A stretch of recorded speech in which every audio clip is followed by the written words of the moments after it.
A question that I get asked all the time when people buy the book, they start reading the book is, okay, but where do I begin? Like, what's the most important boundary I can set? Where do I start? And I always tell them with yourself, because most of the time we have really unrealistic expectations of ourselves. We have a to-do list that's 20 tasks long for the week. We have goals that we set every year at the beginning of the year that are just astronomical, far-setting goals and ridiculous. There's nothing wrong with having big goals or big dreams, but what we lack are boundaries around how we're going and the discipline of how we're going to achieve that. So many of us have health goals, like I want to stay well this year. I want to have a strong mind this year and have good mental health this year. Okay, well, how are you going to do that? It starts with boundaries and boundaries with yourself. So if you're like me, every morning I get up and I think, okay, I'm awake. I have all these things to do. I better get started. And even though it's part of my routine to get up and try to do some exercise, whether it's lift weights or go on a walk or just meditate for 10 minutes and do some stretching, my brain is programmed to say, you don't need to do all those things. Just go start your to-do list.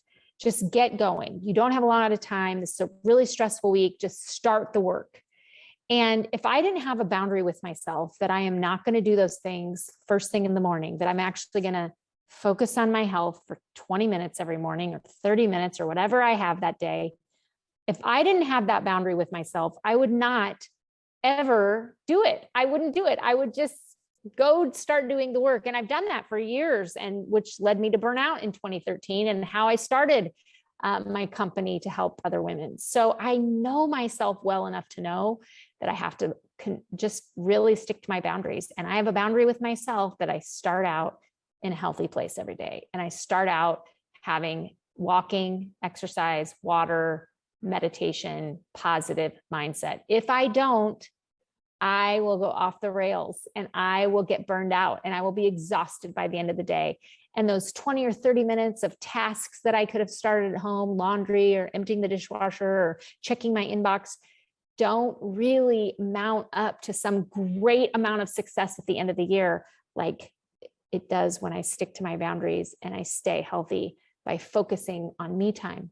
And so setting the boundary with yourself is probably the most important one that you can set. Maybe it's, I'm not going to go on social media.